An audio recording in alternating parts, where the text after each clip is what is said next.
আসসালামু আলাইকুম ভিউয়ার্স। ২০২৪ সালে টিএম অ্যাসেট নিয়ে আমি একটা প্রতিবেদন করেছিলাম। এই টিএম অ্যাসেটে বসুন্ধরা আবাসিক প্রকল্পের plot number ৭৩৩, plot number ২২, block J. এই প্লটটিতে আমি একটা ফ্ল্যাট বুকিং দিয়েছিলাম এবং ২০২৪ সালে তাদের সাথে আমার যে চুক্তি ছিল সেই চুক্তি অনুযায়ী তারা কাজ আরম্ভ করে নাই। পরবর্তীতে তারা আমাকে ৩০ লক্ষ টাকার একটা পেমেন্ট দিয়ে আমার সাথে শেষ করার চেষ্টা করবে বলেছিল এবং অ্যাট এ টাইম টাকা দেবে বলেছিলেন। দীর্ঘ ২ বৎসরও তারা আমার পুরো টাকা এখনও দিতে পারে নাই। অদ্যাবধি আজকের এই প্রতিবেদনটি আপনাদের সাথে তুলে ধরলাম। দেখুন, এখনও তারা তাদের কাজের যে অবস্থা, আগামী ৩ বছরে এই কাজ সমাধান হবে কিনা জানি না। আচ্ছা, সেটা আমার জানার কথা না।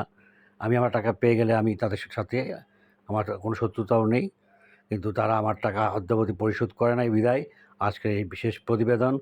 আমি বলবো টিম অ্যাসেটের সাথে যারা যারা এই বিভিন্ন ফ্ল্যাট বা প্লটের চুক্তি করেছেন তারা আপনাদের সাবধান হয়ে যান এবং এদের বিরুদ্ধে এখনই অ্যাকশনে নামেন।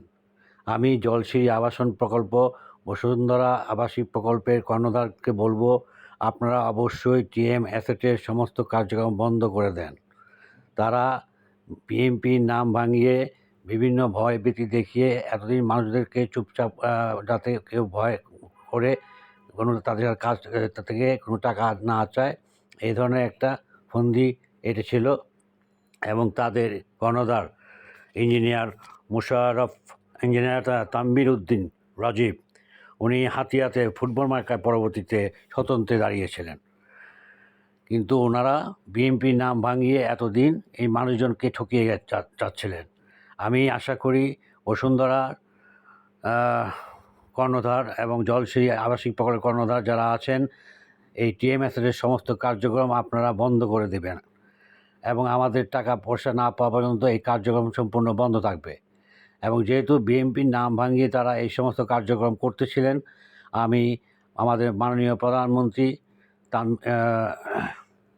তারেক রহমান স্যারকে বিশেষ দৃষ্টি আকর্ষণ করছি, এই কোম্পানির দিকে জন্য একটা দৃষ্টান্তমূলক শাস্তি প্রদান করা হোক এবং আমাদের এই অবস্থান থেকে মুক্তি জ্ঞাপন করুক।